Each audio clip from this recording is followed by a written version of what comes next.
Le gouvernement canadien est engagé dans une course contre la montre pour tenter de diversifier ses marchés d'exportation. On vous en parle tous les soirs. Il regarde notamment du côté de l'Asie, de l'Europe. Mais l'Afrique, qui compte quand même 1,5 milliard d'habitants et dont l'âge médian est de 19 ans, pourrait aussi devenir un partenaire stratégique pour le Canada, le continent de 54 pays qui détient environ 30 des réserves mondiales de minéraux critiques. Avec nous ce soir, la sénatrice Amina Gerba, affiliée au groupe progressiste du Sénat. Bonsoir, Amina Gerba. Bonsoir, M. Filion. Qu'on a déjà reçu dans le passé, entrepreneur qu'on connaît bien. Est-ce que vous diriez que le Canada néglige sa relation commerciale avec l'Afrique? Écoutez, M. Filion, le Canada néglige sa relation parce qu'au moment où on se parle aujourd'hui, la plupart de nos partenaires commerciaux sont en Afrique, regardent l'Afrique. Nous n'y sommes pas.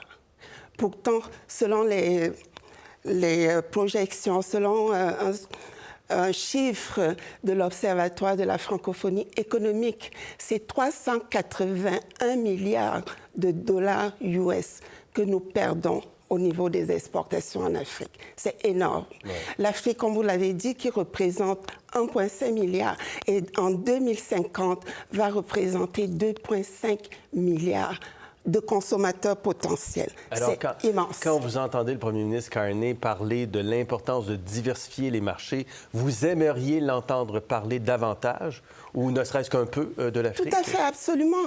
Absolument, d'autant plus qu'on a un premier ministre qui est économiste, un premier ministre qui est un homme d'affaires aguerri. Quand on est dans le milieu des affaires, on voit les chiffres, on comprend les chiffres et on va vers les chiffres. Donc, ce n'est pas compréhensible qu'on ait un premier ministre qui ne comprend pas la dynamique qui se passe aujourd'hui en Afrique. Tous les grands du G7 sont en Afrique et nous n'y sommes pas.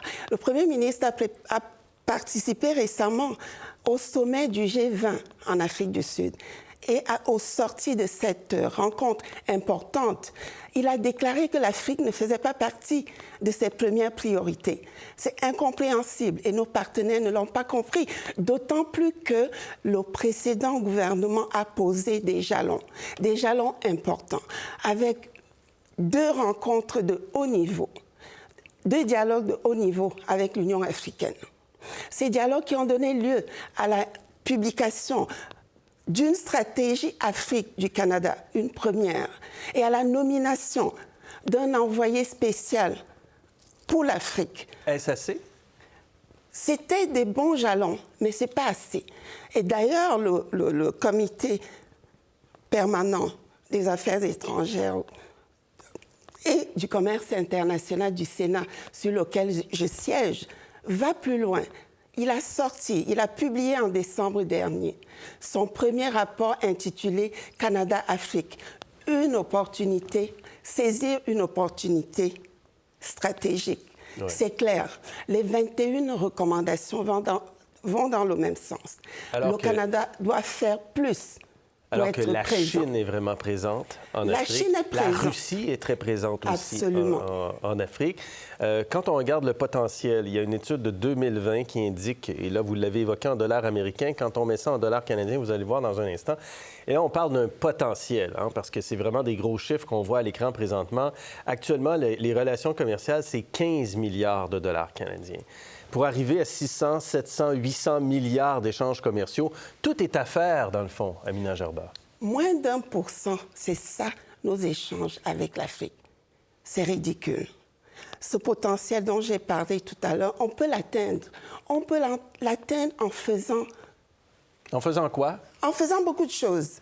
Notamment quand vous regardez le rapport qui vient d'être publié par le Sénat, le Sénat nous dit qu'il faut qu'on investisse énormément dans nos outils, nos institutions comme EDC, pour que EDC puisse dérisquer l'Afrique. Il faut qu'on crée, par exemple, un conseil permanent avec la diaspora. La diaspora africaine est un pont naturel vers l'Afrique. On n'a aucun mécanisme de concertation, de consultation avec la diaspora. Et quand on regarde, nous, on a été dans le milieu de l'organisation d'événements. Pour que les gens d'affaires arrivent au Canada, c'est incroyablement difficile. Donc, on néglige et on a des éléments pourtant qui vont dans le sens favorable. Le Canada est très apprécié en Afrique, avec un capital de sympathie important. On a des expertises dans les domaines clés, comme l'énergie, les énergies renouvelables, l'éducation, les technologies de l'information, l'agro-industrie. Nous avons tout ça ici. Nos entreprises n'ont besoin que d'un signal fort du gouvernement pour dire le Canada place l'Afrique parmi ses premières priorités. Et ça commence par quel pays? L'Afrique contient 54 pays. Est-ce qu'on doit viser, en plus des secteurs, des régions en particulier? Écoutez, selon les dernières projections de la Banque mondiale, 12 des économies les plus importantes sont en Afrique. On parle de l'Éthiopie, on parle du Sénégal, on parle du Rwanda, de la Côte d'Ivoire et même du Soudan. C'est plus que 27% dans le cas du Soudan. Imaginez-vous. Ça frôle dans les deux chiffres, la croissance économique en Afrique. C'est incroyable qu'on ne regarde pas ça. C'est incroyable qu'on ne prenne pas ça en considération. Et vous l'expliquez comment? On l'explique par une méconnaissance probablement, un désintérêt. On l'explique par le fait que nous avons toujours considéré l'Afrique comme une terre de charité et non un marché potentiel. Il faut que ça change, parce que ça a changé pour les autres. Nos partenaires voient aujourd'hui l'Afrique autrement. Chacun de nos partenaires a misé sur l'Afrique. On parle du plan Mattei en Italie. On parle du TICAD au niveau du Japon. On parle de l'Angleterre qui vient de revoir une stratégie Afrique. On parle même des États-Unis qui ont mis sur pied un sommet en 2014, US Africa Leaders Summit.